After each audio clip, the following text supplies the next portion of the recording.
Well, this has been, I'm sure, a roller coaster of a week for you guys with your son, Leo. First of all, I know we've been talking about this for the last couple of days. What is this illness that Leo has? So Leo got diagnosed with Niemann-Pick type C, which is a genetic degenerative or recessive disease. It essentially, what happens with this disease is that the cells are not able to get rid of the lipids and some cholesterol. So there's a big buildup of cholesterol in the cells, which then it has neurological effects exactly, on the body. On the body. So then the cells don't work properly. Okay. So then you start seeing it in the movements. So what we started seeing with Leo was his gross motor movements, like walking, running, things like that. We also saw some tremors, especially in his hands. So when he tried to eat his cereal or maybe drink from a cup, we would really see his hands shaking and see that it started getting difficult. So those were kind of the signs that we started seeing. Something wasn't right. Yeah, that we could visibly see that something wasn't right. Mm-hmm. And to watch a 5-year-old go through that, it's got to be very difficult. And we do understand that this is a terminal illness. Yeah. And you want him to have the best quality of life in the time that you have with him. What has been the struggle with this medication, and why did you have to reach out to the public? The struggle is the rareness of this disease and really not having a provincial body to turn to or a paved road to follow in the care and treatment of this disease. Due to the rarity, the medications that we're seeking are not used often. The medications we're seeking are not available in Canada, right? These are roadblocks. And then also the timeliness of the matter, the urgency that we don't have time to wait was the biggest thing we were up against as we were applying for these medications that aren't readily available. And then also being met with kind of inaction at some initially we were met with inaction, and that was we don't have time to sit on this. We have to keep moving. I noticed in one of the stories that you told with us, he's already lost the ability to run. And on a 5-year-old, I know everything is a race you. As soon as they can run, they want to run. Yeah. What are some other things that you're hoping he'll be able to get back into being able to do with this medication? Yeah, I think that some of it is involved. We're hoping that uneasiness, that shakiness, can maybe be improved.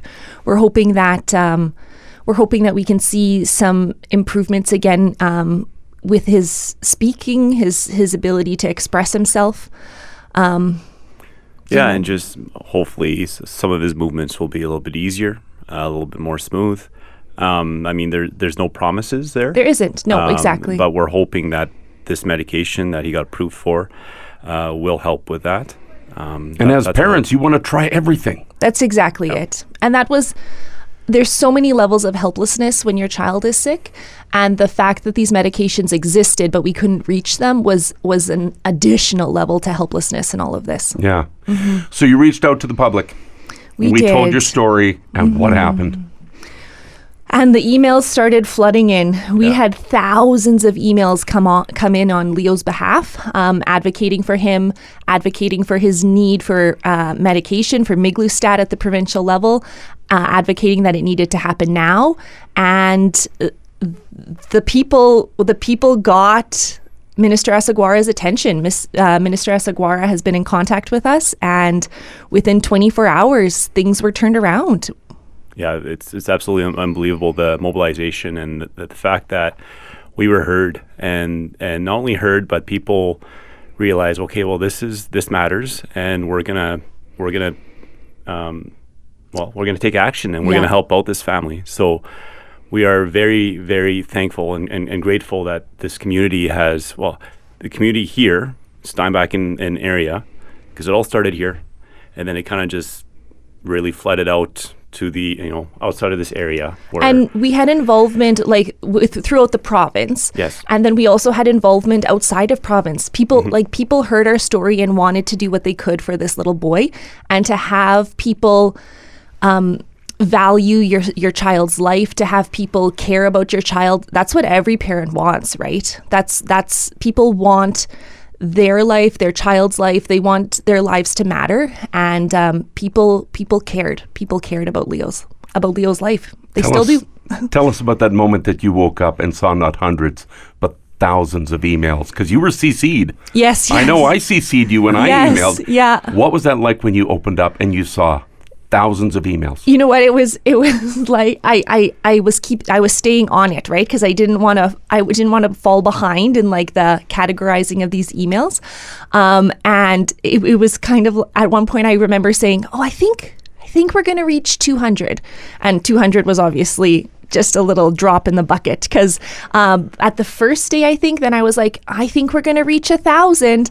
And then we ended up blowing past 2,000. And yeah, so it was funny how the bar was set, and then we would go past the bar, and then the bar was set again, and we would go past the bar. So, yeah. Well, we've given you opportunity to reach out to the community. They have responded in a big way. And what would you like to say to the community for stepping to the plate? We want to thank the community. This journey has not been easy for us, obviously, as any parent would know. When your child is not feeling well, even just a small sickness, it's tough, never mind something that's big like this. So this has been a moment of joy in a difficult journey. And we want to thank Steinbach and area in Manitoba and everybody who helped out, because we felt helpless, but this gave us hope. And now the ball's rolling, and we can continue to advocate for Leo, and it's from the heart. Thank you. Mm-hmm. We really appreciate it.